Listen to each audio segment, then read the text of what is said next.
तो फ्रेंड्स आइए आज हम लोग C TET EVS class 5 chapter 11 जो है सुनीता अंतरिक्ष में इसका नोट्स का डिस्कस करते हैं। बहुत ही इंपॉर्टेंट पॉइंट है सी टेट के दृष्टिकोण से। अगर आप लोग 8 फरवरी 2026 को सी टेट एग्जाम की तैयारी कर रहे हैं तो आपको ये जरूर देखना चाहिए। क्लास 5 EVS चैप्टर 11 सुनीता अंतरिक्ष से रिलेटेड सारे कंटेंट और पेडागोजी यहाँ से आपके क्लियर हो जाएंगे। सुनीता विलियम्स अंतरिक्ष में 6 महीने से ज़्यादा रही थी। ये NCERT बुक का है, लाइन बाय लाइन। और देखिए, हम जानते हैं कि वैज्ञानिक भी पृथ्वी के आकार की समझ बनाने के लिए जूझते रहे हैं और इस उम्र के बच्चों के लिए भी पृथ्वी के आकार को समझना आसान नहीं है।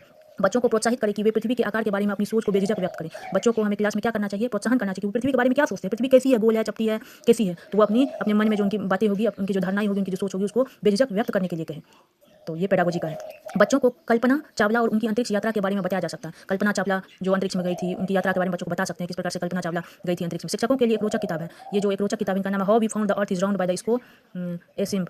ये शिक्षकों के लिए बुक है। इसमें बताया गया कि सदियों से अलग अलग संस्कृतियों में इंसानों ने पृथ्वी के बारे में क्या क्या सोचा। इस बुक में ये बताया गया है कि पृथ्वी के बारे में इंसानों ने क्या क्या सोचा है। पहले तो इतना परीक्षण नहीं किया गया था, तो कोई सोचता था पृथ्वी चपटी है, कोई सोचता था पृथ्वी लंबी है, कि अगर चलेंगे तो कहीं ना कहीं पृथ्वी का अंत होगा। लेकिन फिर बाद में साइंटिस्ट ने इसको प्रूव किया कि पृथ्वी कैसी है, गोल है, नारंगी के समान।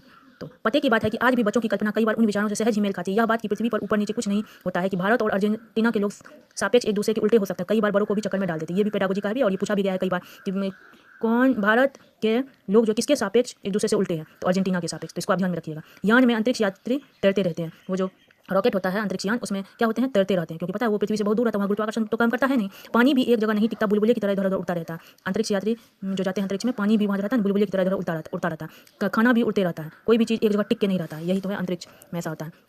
अंतरिक्ष में बाल खड़े रहते हैं, जिस वजह से कंघी नहीं करनी पड़ती है। आप देखे होंगे कि अंतरिक्ष में जो जाते हैं अंतरिक्ष यात्री के बाल हमेशा खड़े रहते हैं। सुनीता विलियम पृथ्वी से 360 किलोमीटर दूर स्पेस में गई थी। सुनीता विलियम कितनी दूर गई थी? पृथ्वी 360 किलोमीटर दूर। इंपॉर्टेंट पॉइंट है। अंतरिक्ष में चीजें किस तरह से व्यवहार करते हैं, यह समझना बड़ों के लिए भी कठिन है। बच्चों को चित्रों की मदद से सवाल पूछने, चर्चा करने, कल्पना करने का मौका दे। बच्चों को चित्रों की मदद से उनके मन में जो सवाल हो, प्रोत्साहन करे कि पूछे वो सवाल उनके बारे में और उनको समझाए और कल्पना करने के लिए उनको प्रोत्साहित करें। दरअसल हम इतने आदी हो जाते हैं कि पृथ्वी द्वारा हर चीज़ों को खींचने देख की उस खिंचाव के बारे में सोचते ही नहीं और कल्पना भी नहीं कर पाते कि उसके बिना क्या क्या होता है। बच्चों को यह सोचने के लिए प्रोत्साहन करें कि पृथ्वी में गुरुत्वाकर्षण बल है, मतलब चुंबकीय शक्ति है, पृथ्वी किसी चीज़ को खींच सकती है। अगर पृथ्वी में यह चुंबकीय या खिंचाव जो है नहीं होगा तो क्या होगा, इस प्रकार का कल्पना बच्चों से करवाइए। पेडागोजी का सेक्शन है। जब सुनीता ने अंतरिक्ष से पृथ्वी को देखा तो बस यह पता चला कि समुद्र कहाँ है, पेड़ कहाँ है, जमीन कहाँ है, जमीन का देशों में बंटवारा नहीं दिखा।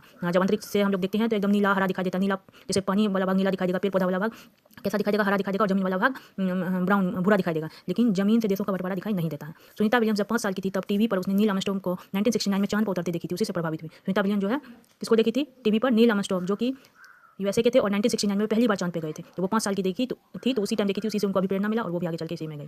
सुनीता विलियम्स गोताखोर बनना चाहती थी लेकिन पायलट बनी। इन सब मेन पॉइंट को आप देख सकते हैं। तो अगले वीडियो में हम इसी चैप्टर का, क्योंकि चैप्टर बड़ा है, इसी चैप्टर का अगला पार्ट लाएंगे। Thank you watching for this video. इसी प्रकार की जानकारी के लिए चैनल को सब्सक्राइब करें, वीडियो को लाइक करें और अपने दोस्तों में शेयर करें।